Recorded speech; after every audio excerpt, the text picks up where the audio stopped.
processo de uma vida sincera, assim, de monge, ou relacionada à nossa essência, ele é um caminho simples. Por quê? Porque você vive sem pensar, literalmente. E esse ato de viver sem pensar é um ato de prestar atenção.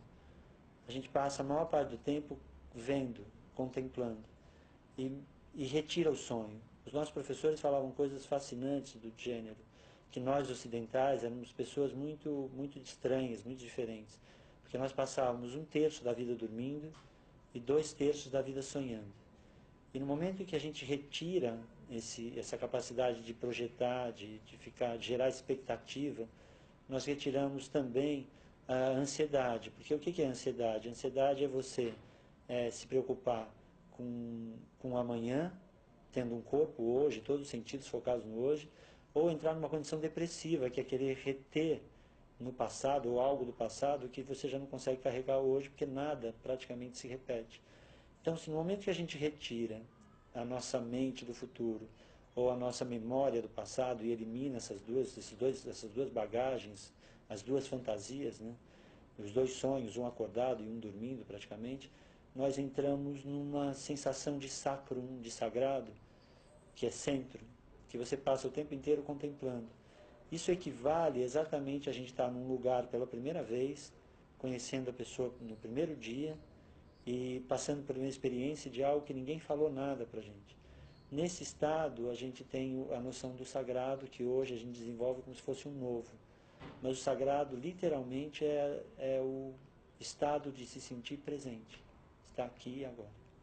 Ajuda, porque assim, a natureza, né, tinham duas lições de casa para o monge quando não estava bem. Porque nós passamos anos para tentar eliminar a noção de eu, a noção de ego, a ideia que a gente tem da gente. Quando a gente elimina isso, elimina também a ideia dos outros e a gente passa a ver as pessoas do jeito que elas são. E não tem muita aceitação. É a mesma coisa que a gente olhar para uma árvore ou para um dia de chuva e falar, está chovendo. O máximo que a gente faz é colocar um guarda-chuva ou entender que a árvore é daquele jeito e que não vai mudar. Enfim, e a natureza, ela produz o que os monges pedem? Que quando você estiver fora desse estado de consciência, que você chegue perto de uma árvore, ou de um lugar belo na natureza, ou conviva com crianças e animais.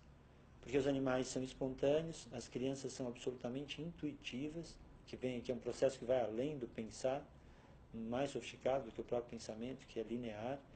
E aí a gente entra de novo em contato, ou seja, quanto mais natural um lugar, mais ele devolve para a gente o nosso estado natural. Em sânscrito chama Sahaja, que significa estado natural. Você é o que você é em todos os lugares, e você não se muda, não se altera em cenário nenhum, em condição nenhuma, porque também não há o que mudar. Né? Daí é o estado do contemplador, é o estado do sagrado. E a natureza, no Japão, no Oriente, ela tem muito a ensinar com isso. Os caminhos japoneses são todos para você olhar para o chão, ou seja, eles não são alterados pelo homem. O homem ele é um visitante nesse cenário. As árvores são cuidadas para caminhar numa condição além tempo, né, que é o conceito de sagrado. E tudo funciona como em sintonia. Em determinado momento você se perde no processo inteiro e você passa a fazer parte dele. O barulho, o som, a água, tudo é uma sensação só. Nós ocidentais temos uma noção de fé, de acreditar. Acreditar é dar crédito, dar alguma coisa de graça.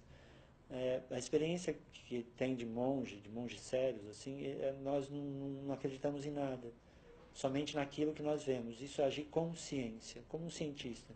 Você está ciente que aquilo é daquele jeito e sente o mundo daquele jeito. A fé, ela aparece no momento em que você já teve uma sensação, você não está sentindo ela agora e você se comporta como uma pessoa que espera voltar a sentir aquilo. Tem 3 formas de perceber Deus no Oriente. Uma como servo, que você serve a Deus, você não tem consciência de que Ele é nem nada. Outra como filho, que você já tem uma sensação real, que você está em um cenário sagrado. Eu brinco com meus alunos que o Adão saiu a pé do paraíso, e a gente está no mesmo paraíso ainda, só que não vê ele. Né? E aí tem uma coisa que tem muito no Oriente, na Índia em particular, que chama Shivohan, que é você é Deus. Mas isso é um mergulho que onde a nossa consciência se funde num estado de vazio, que quando você volta, olha para o mundo, olha como se fosse a primeira vez sempre. Isso é a meditação. Tanto um poder psicossomático produzido por uma atividade cerebral, como existe também experiências que comprovam que você está em sintonia com algo superior. Qualquer pessoa que se entrega a isso, qualquer pessoa que brinca um dia inteiro falando seja feita a sua vontade e foca só no lado afetivo, no olhar do outro, passa por esse tipo de experiência. Passa e é automático. É só querer. A fé, ela é uma sensação, eu acredito que interna, uma sensação intransferível, uma experiência que você passou e aquilo te norteia. E a crença, em alguns momentos, ela pode ser algo que foi doado. Você acredita por confiança, você confia na pessoa, sente alguma coisa dela e você crê que aquilo é verdade ou que aquilo vai acontecer. Olha, no budismo tibetano, eles têm muitas imagens, na Índia também tem muita imagem. A gente só vai entender fé se entender um conceito sofisticado sobre o que é cada ser humano. O nosso mestre estava morrendo na Índia, o meu avô espiritual, e as pessoas começaram a chorar na frente dele. E ele olhou para as pessoas e falou assim, o que eu sou para vocês? As pessoas falaram, como assim? Ele falou, o que eu sou? O que vocês sentem na minha frente? E as pessoas descreveram paz, sossego, alegria, uma pessoa que gera muito, absoluta segurança. Ele falou assim, toda vez que vocês sentirem isso, eu vou estar em vocês, eu vou estar próximo a vocês. Na Índia, uma foto é a própria pessoa, porque para eles não importa a pessoa, importa que as pessoas são memórias. E nós, e os monges, trabalham assim, ou seja, nós não sabemos qual é a pessoa que está na frente da gente, ou o que ela é. Então a gente senta, fica vazio de si mesmo, absolutamente, e depois que a pessoa vai embora, você senta tranquilo e vê o que sobrou em você daquela pessoa. Então aquela pessoa é uma sensação. Então qualquer objeto, talismã ou imagem, que leve a uma sensação, aí ele leva um conceito de sagrado. As nossas fotos de família têm essa qualidade. Por isso que índio não gosta muito que tire foto, nenhum mestre. Eu convivi com os 2 mestres e não tirei uma foto junto com eles. Porque seria indelicadeza a gente gravar ou amarrar o tempo.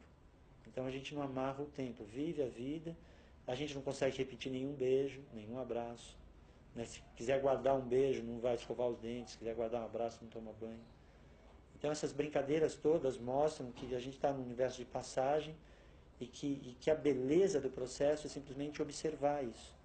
Por isso que um dos símbolos mais antigos de Deus é um olho.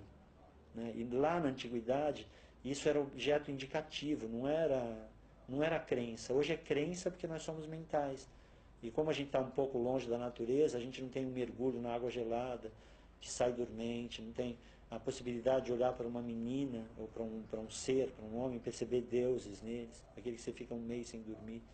Tudo isso é sagrado. Era o sagrado e ainda é, só que a gente misturou, né? Hoje vivemos uma grande confusão. A pessoa pode literalmente alterar de um dia para o outro a vida. É uma brincadeira do tibetano, assim, morrer, as pessoas têm medo de morte, né? Mas morte é dormir, com a diferença que você não acorda no dia seguinte. Mas se você programar o seu dia seguinte, porque o mesmo esforço que a gente tem para fazer algo negativo, focado em você, negativo é querer ter, e a gente quiser algo negativo, que é querer dar, você passa um dia inteiro positivo e um dia se transforma inteiro. Muda a leitura, muda amigo, muda a forma de perceber. Ou seja, bom humor é a principal característica de uma pessoa que tem fé, de uma pessoa que tem qualidade superior. Para a gente ser inteligente, essa inteligência, a intelectum, né, a pessoa que leva ao céu, essa inteligência ela acontece a partir do momento em que a gente exercita o esquecimento de si mesmo. Quando que a gente foi absolutamente feliz? Foi no momento em que a gente não sabia com quem estava falando, onde a gente estava e não precisava fingir de forma alguma. Nesse momento a gente está liberando essa inteligência de base intuitiva e é ela que organiza o nosso estado de felicidade, né, de ananda, de bem-aventurança, que é viver em paz. O caminho é ser, né? É ser o que você é o tempo inteiro. A única vez que Deus fala nas Escrituras foi Moisés que falou com ele, foi o único que... E perguntou quem você é, ele falou, eu sou o que eu sou. E quando você é monge, você só aprende a ser você. Não é nada. Qualquer ideia que você tem de você é ilusória, pertence a um tempo. E o que conta é o que você é e o que você está vivendo só naquele momento. Só esse momento é de verdade. Ali é fantasia e lá atrás é sonho, que já se foi. A fé em si mesmo é literalmente a fé em Deus. É você acreditar que a tua vida é uma oferenda. Os monges ficam com a mão assim o tempo inteiro. É você acreditar que a sua vida é uma oferenda e que no final desse sonho você conseguiu preservar você mesmo. Que é, o grande prejuízo nosso é perder a gente no meio dessa viagem, dessa divina comédia que a gente vive e esqueceu a nossa real natureza. A fé tem o poder de transformar, sim, porque a fé ela dá a qualidade do invisível. O cenário pode estar todo se ruindo, caindo, caótico, e a pessoa tem certeza que aquilo vai passar. Ela tem sim o poder de transformação. A fé transforma e transporta montanhas. A importância da fé em si mesmo é exatamente se manter feliz, se manter em paz. O homem, na hora que ele coloca a felicidade na mão de outra pessoa, ele começa a ruína pessoal. Hoje, os monges, assim, a minha tradição, tanto os budistas quanto os da Índia, a gente não coloca a nossa felicidade na mão de nada fora da gente, a não ser na nossa consciência e na certeza de que se eu estou feliz hoje, a responsabilidade é minha. Se eu estou triste, também é minha. Ninguém é culpado de nada, somente a gente. Não tem essa história de culpa do outro aqui. Eu acho que sim, porque chegou um momento agora, quando eu estava assistindo Matrix, a coisa que me deixou mais feliz no filme foi que o Neo novo, né, em determinado momento, ele percebe que o mundo real, ele podia interferir no mundo real e que aquele mundo real também era possível de ser um sonho. No budismo tibetano, a gente tem que um dos exercícios é acordar no sonho durante a noite para que a gente aqui consiga mudar o sonho. A gente medita, chega um determinado momento e percebe que isso aqui é um sonho. E é um sonho feliz. Só vai ser feliz, na verdade, se a gente estiver presente e trazer as pessoas para essa presença. Porque tem uma coisa curiosa. No momento que você não finge mais, ninguém na tua frente finge. Você tira essa leitura. E no momento que você tira essa leitura, você retira a dualidade do universo. Ou seja, nada é tão bom e nada é tão mal. E aí a gente entra numa terceira coisa, que é o tal caminho do meio, que não é aqui embaixo, é lá em cima, que não é nem bem e nem mal, e é um estado, assim, no corpo ele aparece como uma liberação de endorfina, assim, 24 horas por dia. Como se você estivesse na frente de algo novo o tempo inteiro. Não, mas o corpo nosso, tudo que a gente fala, eu tenho, é emprestado. Nós temos um corpo, nós temos uma janela aqui, e ela é temporal. Só que essa janela, por exemplo, qual é a natureza do corpo? A natureza do corpo é comer. Então a natureza nossa é ter prazer. Só que assim, nós temos três bases. O prazer do corpo, o prazer da alma, que foi esquecida, que é a ânima, a animação, ou seja, a alma depende de beleza para se alimentar de beleza. E daí tem a consciência de verdade, que chama espírito, que já foi fogo. Isso é entusiasmo. Essa consciência tem todas as respostas. E a nossa estrutura social hoje, ela vive no corpo, né? Daí temos problemas, porque com esse tipo de pensamento, aí a gente vai morrer, vai envelhecer, e se não tiver o contato direto com as coisas do corpo, a gente vai ter graves problemas. Mas é problema de leitura de realidade, assim, é uma chave. Com a realidade virtual, como você comentou, a gente tem grande chance de perceber que aqui também é um sonho e de ter poder de alteração do dia a dia. Né? Porque a coisa mais triste é acreditar que o ontem vai ser igual a hoje. Né? Aí está morto. Não, o cristianismo fala uma coisa fascinante, assim, deixa que os mortos enterrem os mortos, e nunca é comentado. Que é exatamente as pessoas que estão sem animação, sem alma, sem vida. Eu acredito que ele tem que passar por uma experiência espiritual. Ele tem que, em algum momento, ele tem que ser arrebatado. Ele, por exemplo, eu sou arquiteto, e uma das coisas que me fez ser arquiteto foi saber que o arquiteto da antiguidade era sacerdote, e que ele tinha que fazer algo que as pessoas chegassem na frente daquele algo e se inspirassem, né? Que parece o amor, né? O amor. O amor é quando você se eleva na frente de algo. E imagina, uma cidade grega era programada para isso, a cidade védica das Índias, com tudo de ouro, era programada para isso, e as pessoas eram indivíduos de beleza absoluta, cada um sabia ou tinha algo que o outro não tinha e desenvolvia aquela qualidade. Então, a gente precisa passar por essa experiência. Essa experiência, ou a gente vai passar por um cenário, ou vai estar sentado na praça e passar alguém que a gente vai olhar e nunca mais vai dormir durante anos. Se não correr atrás, tem que correr atrás, porque vai sofrer depois. Então, todas essas experiências, elas estão no dia a dia. Né? A vida se recria todo o tempo. Mas para que isso aconteça, é necessário que uma chave esteja ligada, que é a chave do interesse. A pessoa tem que estar, no mínimo, tranquila, em paz, de banho tomado, né, alimentada, para poder passar por uma experiência dessa. Senão a mente vai estar procurando outras realizações, e a natureza da mente é sempre encontrar algo, e aquilo já está amarrado em outro algo, e aí a gente confunde essa busca pelo novo com a paz da pessoa que não precisa encontrar porque já está bem com ela mesma. Essa pessoa vive e convive com quem quiser. O gesto é assim, você tem dois modos de viver a vida. Ou você coloca a vida sobre a sua mão e ela fica leve e livre, ou você retém a vida. Então, o monge coloca todo o prazer de vida dele o tempo inteiro disponível. Olha que coisa impressionante, né? Ter coisas, na hora que uma pessoa tem uma coisa, ela coloca atrás do corpo. Quando ela coloca atrás do corpo, ela está dizendo que a vida dela é menos importante do que o objeto que ela está guardando. Então, quando a gente entrega tudo, ou seja, qual é a viagem da vida de monge? São dois exercícios básicos. Um, meditar, que é ficar sem pensar, e outro segundo, é na hora que a mente baixa, ou seja, a gente começa a ver o mundo como todo mundo vê, assim, achando que tem problemas, daí ele passa a fazer coisas por afeto. E esquece dele e começa a se preocupar com o outro. Então, o gesto é um gesto de doação. Por isso que a meditação é sempre para cima, por isso que na hora que acolhe uma pessoa, põe a mão para cima ou põe a mão de lado.